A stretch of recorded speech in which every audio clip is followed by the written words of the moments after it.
Yeah. See, when we talk about cyber hygiene, that's an example of just being funky. Not having, that's cybersecurity BO. It's not the 0 day. It's the day 1400 vulnerability that seems to be the crux for a lot of data breaches that we've seen. This is tradition. I don't want to get us into a tangent, but this is traditionally why like engineers and cybersecurity guys, we don't get along, right? Because it's stuff like this. It seems like a cavalcade of errors, so to speak, right?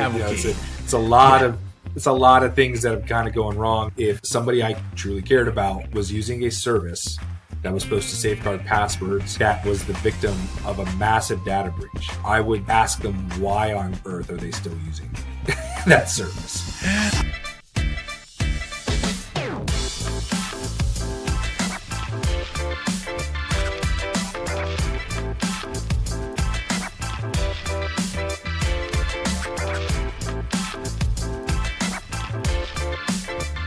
Welcome back to another episode of the Cyber Guys podcast, the cybersecurity podcast for everybody.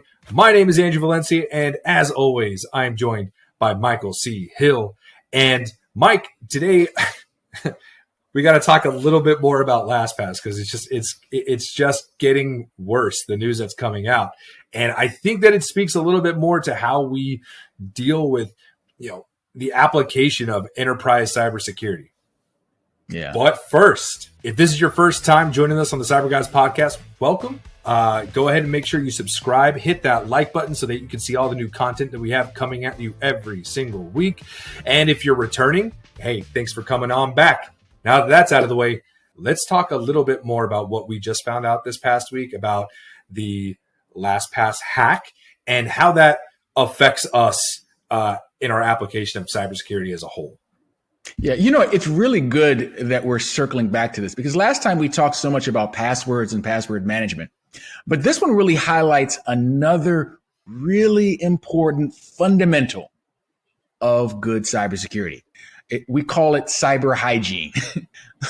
We call it the basics of cybersecurity. And this is an incident that really highlights the importance of not forgetting the fundamentals. So real quickly, let's talk about the specifics of what's been discovered, what's been documented, and then we'll talk a little bit more about the broader picture here. So the LastPass breach, right? We've talked about it a couple of times. It looks like it's been the entire hack itself is the result of a DevOps engineer not patching a service that he was using on their home computer system. So specifically what's come out is that the streaming service Plex had a security vulnerability update, a patch that was published back in 2020. And that is what was used by hackers to gain access to this individual system. And that's where the LastPass breach started, due to security patches that were over 3 years old not being installed on a DevOps engineer's home computer.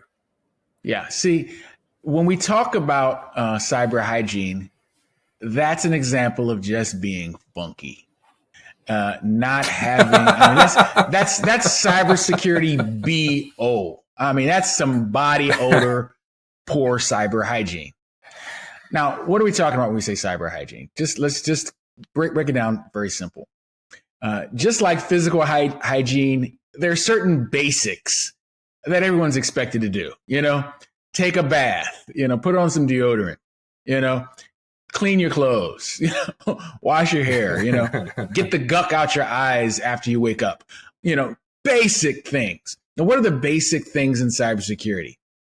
Well, good passwords we've talked about, but also things like keeping the security baseline of your software up to date.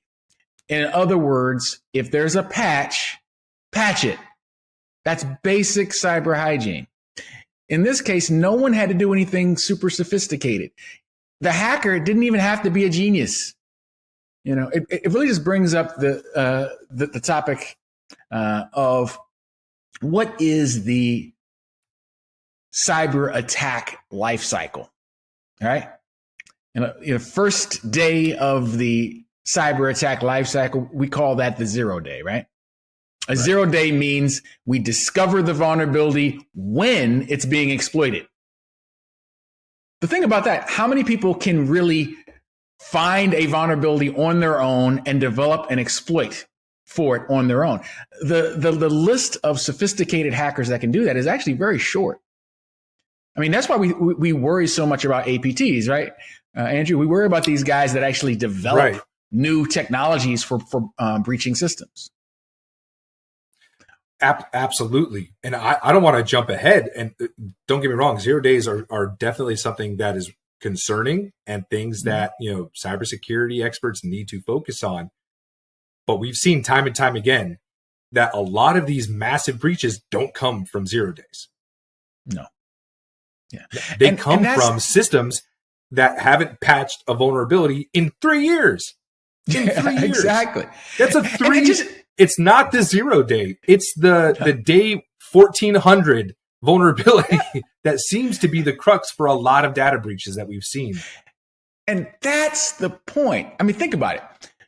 When it's a 0 day, you only have a few genius hackers out there that could come up with it. Very, very, very few. But what happens? Eventually, once they figure out that an exploit works, they've identified the vulnerability, their tactic for exploiting that vulnerability is functional. It works. Well, now what do they want to do? They want to actually codify it.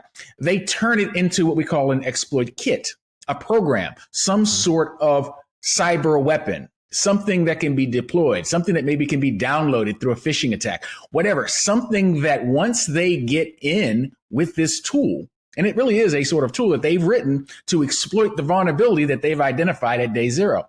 But once they've written the code, guess where it goes next? The dark web. It goes to hacker sites. It goes for sale in the black market. It goes somewhere where now it's being propagated. Now it's not just that one genius guy. It becomes part of automated tool sets that anybody can use. And that's the thing, because even in the early days of propagation, it's still going to be a finite set of people. But once it's out there in the web and in the Tor sites and in various different mechanisms that are used by the black hat characters out there, well, it's just a matter of time before everybody has it. And then once everybody has it in that community, then it becomes so common that guess what we start doing? We start actually introducing it into our ethical hacking classes as part of our threat and offensive security threat management. In other words, with ethical hacking, the goal is to know the tools, techniques, and procedures of the black hats so that we can better defend against them and also simulate the attacks to do more thorough testing. But the point is, once it gets to the point that we know about it in the academic community and we're teaching it in the class, anybody, what we used to call script kiddies or even script monkeys, anybody could exploit the vulnerability. So the idea of this guy, a DevOps guy, made that blunder. It says a lot, doesn't it? This is tradition. I don't want to get us into a tangent, but this is traditionally why engineers and cybersecurity guys, we don't get along, right? Because it's stuff like this.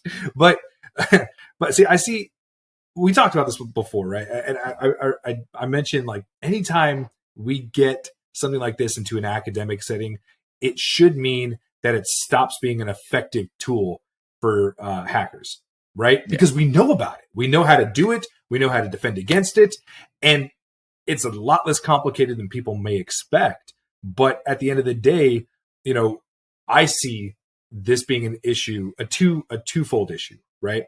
I think first and foremost, you have to have considerations for the enterprise and the organization when it comes to how to safeguard your systems and your people and your data and your resources from third-party exploitation.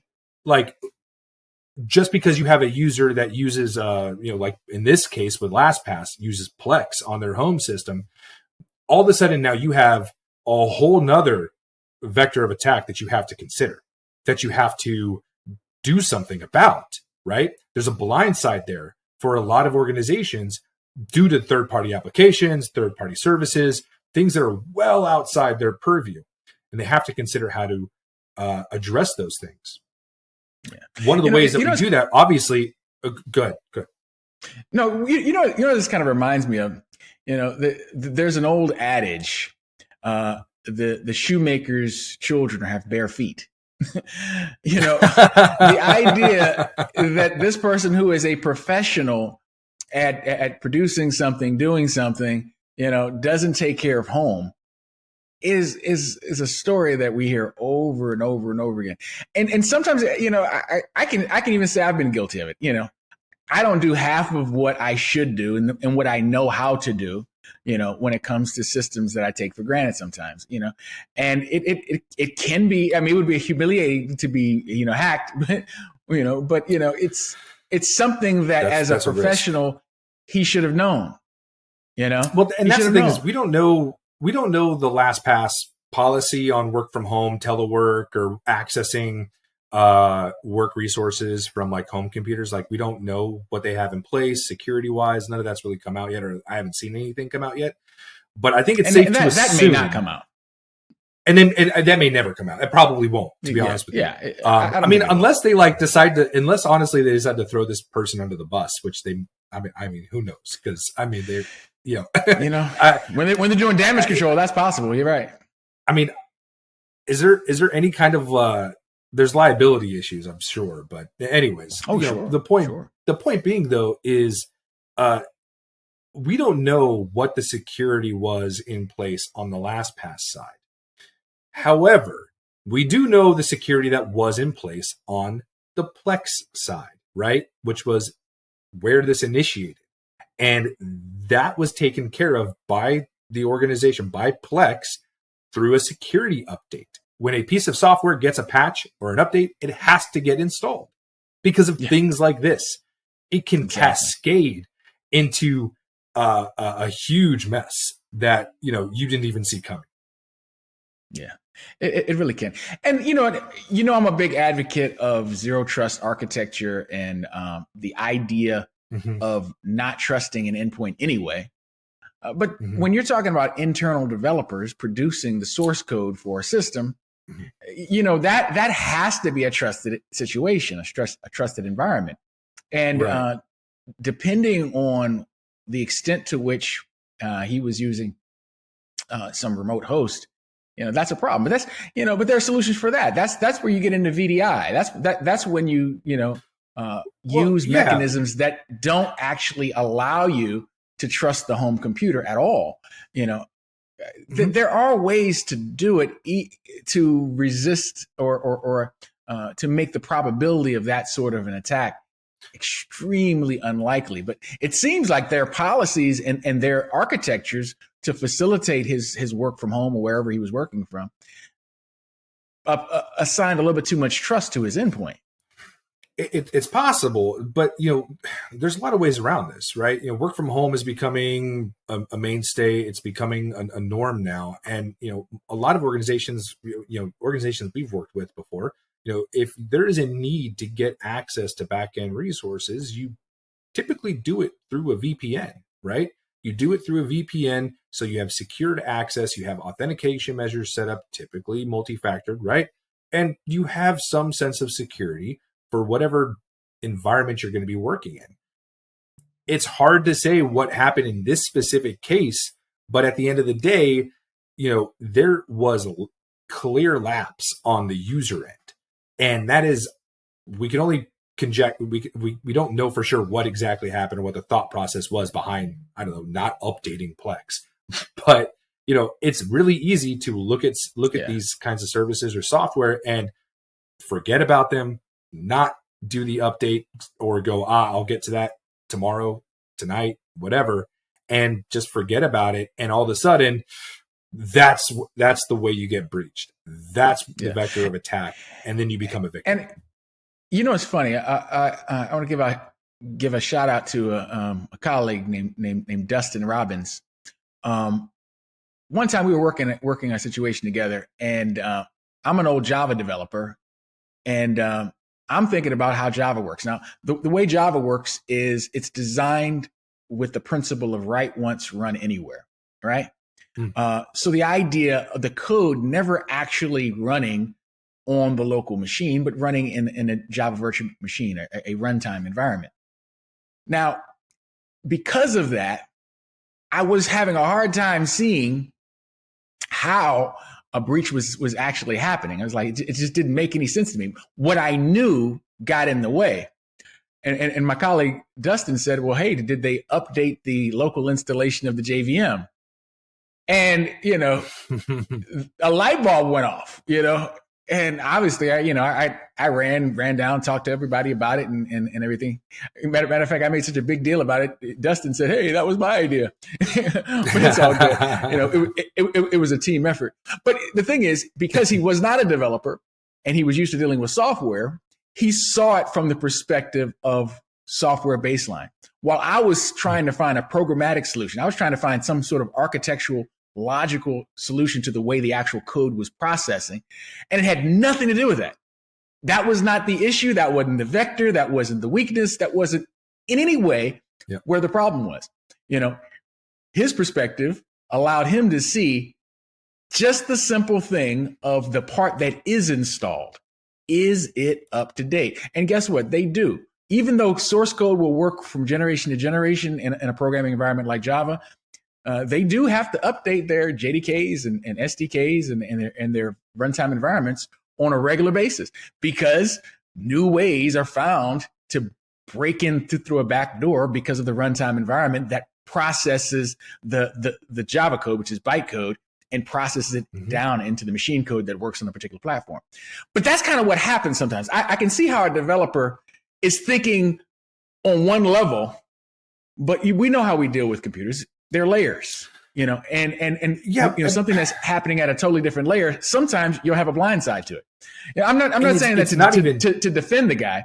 I'm just saying that is something that does happen. And I think that's where training and reminders, even of people who are technically sophisticated, are still important. I think it happens to security engineers. I think it happens to CISOs. I think it happens to CIOs when they're instituting policy, that the idea that that you can get hacked, it must be complicated, right? Because we have these various safeguards in place. We have Shiny Box A that prevents whatever and monitors intrusions and so on and so forth. And the idea that, I don't know, some, DevOps engineer just didn't install the patch. That often is the case. We've seen those kinds of situations play out where the users are the weakness, right? Where the users are the weakness, whether it's not following policy, not knowing policy, or so on and so forth. There's a lot of ways around this, right? Like on my phone requires me to do a software update, and it reminds me 2-3 times, and then there's a point where I can't use my phone anymore until I actually do the update. There's a lot of ways around this, but and that's really what I was going to say. That's really what I was about to say. When you think about it, do we really want to rely on the user to be responsible for something so critical? There has to be a way of either creating some sort of quarantine process or some sort of health check process that eventually locks a system out until it, reaches a certain level of integrity, security integrity, or something. I mean, there are tools that check to make sure that everything is up to date before trusting it. Obviously that probably wasn't the case here, but and maybe they've already thrown him under the bus. Maybe the report that we got is them throwing him under the bus. Maybe it's not even entirely true. Maybe he did keep stuff up to date. Let's just assume that the report is accurate. Assuming that the report is accurate, let me say, just assuming that the report is accurate, it means that their process relied upon him to maintain the security baseline. That is not good process. Right. We always talk about the three legs, right? You got people, you got technology, you got processes. That's a bad process if the only way your security is intact, if a user of that system has to update and maintain security baselines. That's a problem. That's not good. process. I do think it's important to know where this report came from, right? So, and we'll put our sources in the comments below, but or in the description below. But this information is coming from a lot of different sources. But one of the ones that actually got a quote from Plex was the Hacker News, and the Hacker News basically has an article on this. And what Plex provided was the statement that we're not responsible for this breach of LastPass, because it came from a vulnerability that is 3 years old that we patched 3 years ago. And that was not installed on this user system. So that's, I think, Plex covering their bases. And mainly because what came out in the last couple of weeks was that the DevOps engineer, there was rumors about where the vector of attack was, how they actually got access to the system. Was it a whaling attack? What kind of thing happened? And it started coming out that Plex may have been related to this because it was on a home system. And so it makes sense for Plex to get ahead of this and basically say, yeah, it was that, but we're not responsible for it, right? So it definitely was a third-party issue. And the responsibility is really, unfortunately, on this, this engineer. Unfortunate for them. But the way LastPass has their security, obviously we know ways to get around this and not put the responsibility of securing our environment on the user who doesn't know how to do that. That's kind of my point. Not all users have to be novices to still be treated as users. Right. And in this case, I have to go back to process, because, we've talked about BYOD before, bring your own device.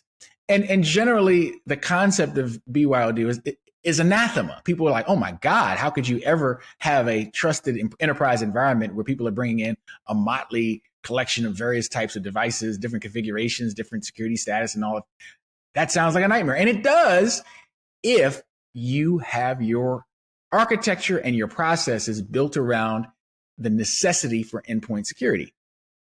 In this situation, I think we're seeing that an attempt at doing a halfway job of a BYOD sort of approach. I mean, why is he using a home computer, and why is a home computer an effective attack vector? I mean, we have to assume that home computers are going to get breached. The idea is that, can they pivot off that home computer and affect something more sensitive? And if they can, that's bad architecture. That's bad process. That's bad design. Yes, the engineer in his home computer should have had the 3-year-old update updated. But you also have to question why his home computer was connected had access to a DevOps environment. Yeah, exactly. Exactly. Had access to a critical environment that was part of a commercial security company. I mean, think about what LastPass is. I mean, they're supposed to be protecting everybody's passwords. I mean, and I'll be honest with you, that's why this has created fodder for months at this point, because they built their entire brand on being secure, right? That's the whole idea. And just use your home computer. We don't do any health checks of our endpoints. You want to use this third-party streaming service? We don't care about that. Hey, why don't you do some split tunnels to your VPN while you're at it? I think there's another consideration. I think there's another consideration that is even worse, right? That they didn't know that this individual had access, right? Maybe it wasn't condoned, but they didn't know. So it's incompetence, right? I mean, because that's where you come into the play where it's like, why aren't you checking? Why don't you know that somebody has, essentially backdoor access to your development environment? That's not good, right? We see that a lot in unregulated industries, right? Where you kind of have, environments that are built to be quick, fast, efficient, and get the job done, but they're not always the most secure, right? And that's what we're I'm not going to throw it out there. I'm not saying that that's what happened, but I have a feeling that this is stemming from a lot of that. Well, and I think it also speaks back to something we've talked about before of where people place cybersecurity in their, tiers of importance. And very often they just say, throw some technology at it. We don't need to have people that are, looking over. Matter of fact, we're an IT organization. We're a technology company.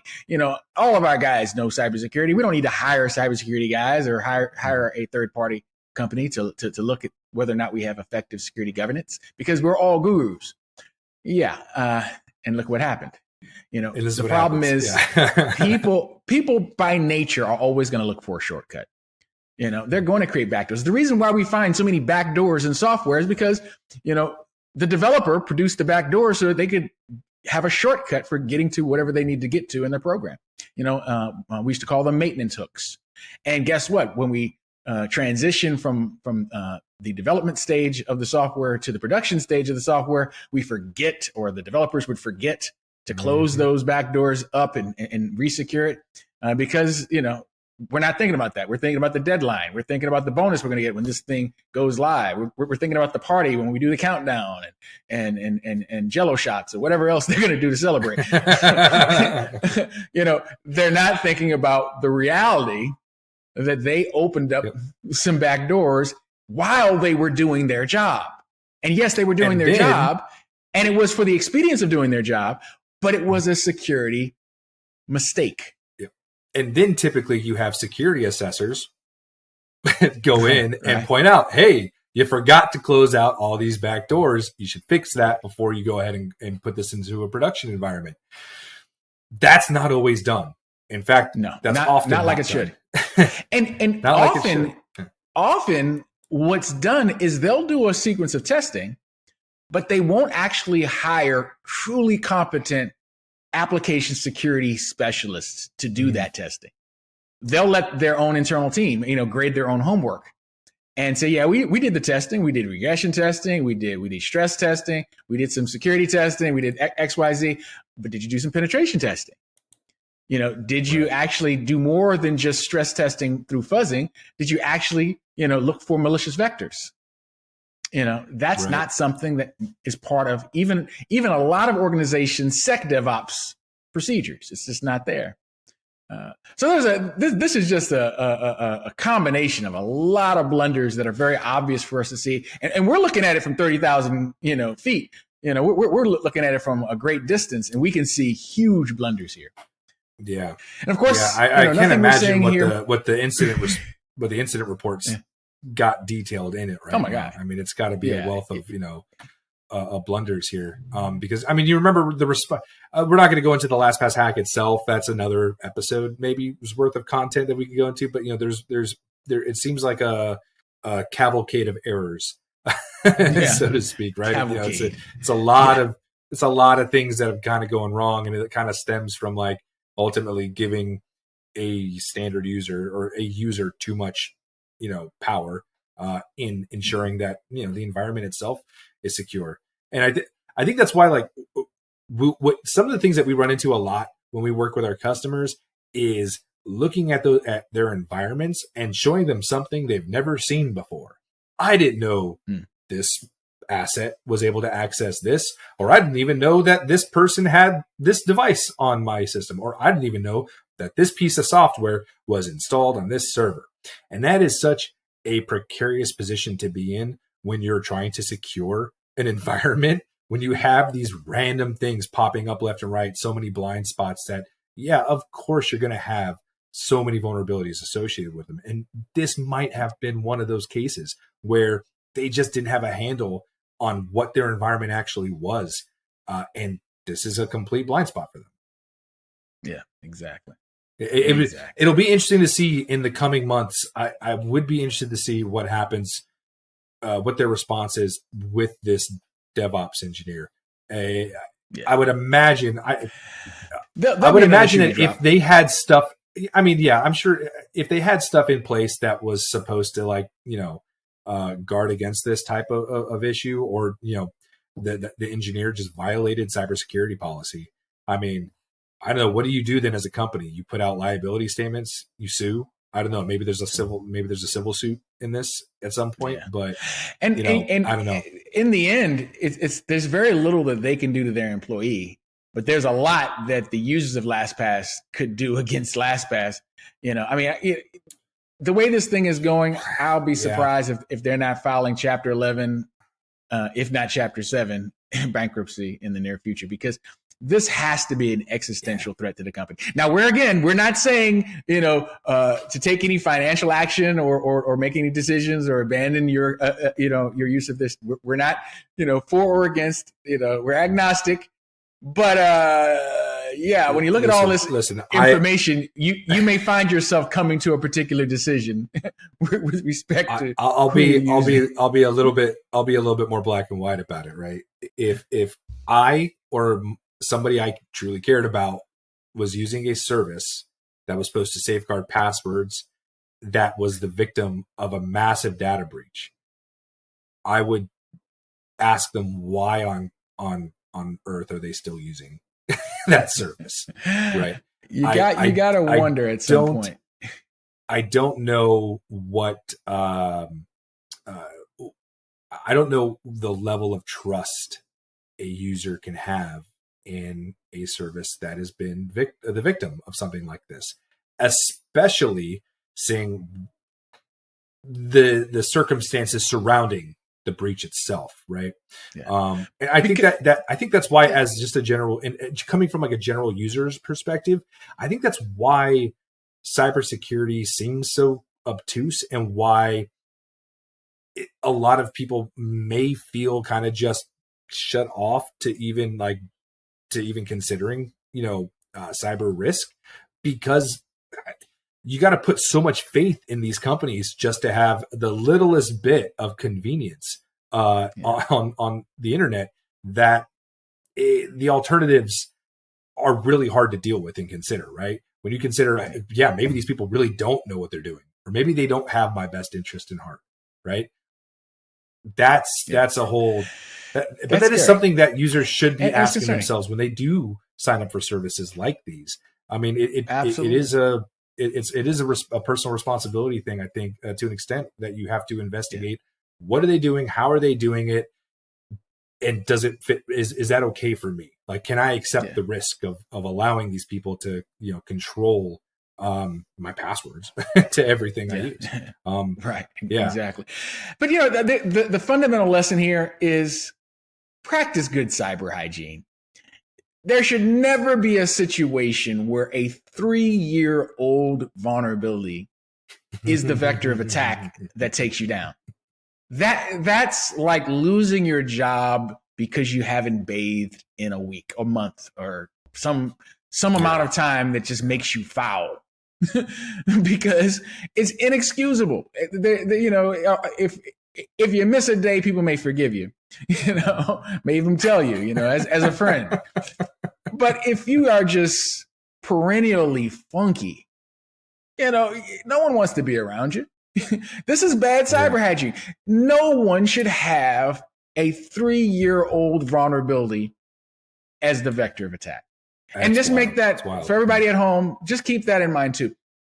Check your system for vulnerabilities. There are ways to do it for free. If you're a student, you can download a copy of Nexus for free. And many others can use some open source stuff. There are different tools that can scan. You can scan your own system and say, "Hey, is everything on my system up to date?" And maybe we'll do a video talking about some of the tools in the Kali toolkit. For instance, there are tons of tools. Free tools. At the very least, make sure your operating system is up to date. I mean, make sure the OS is up to date, but also make sure your software is up to date. But in the options or settings of just about every program, there is an option you can turn on saying, "Keep my system up to date." Mm-hmm. Do it.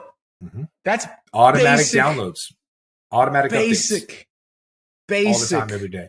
Yeah, basic cyber hygiene. I think there's something else too, though, to this, right? I think the other thing is for individuals on the other side of the fence, the cybersecurity architects out there, the CISOs, the CIOs that are out there.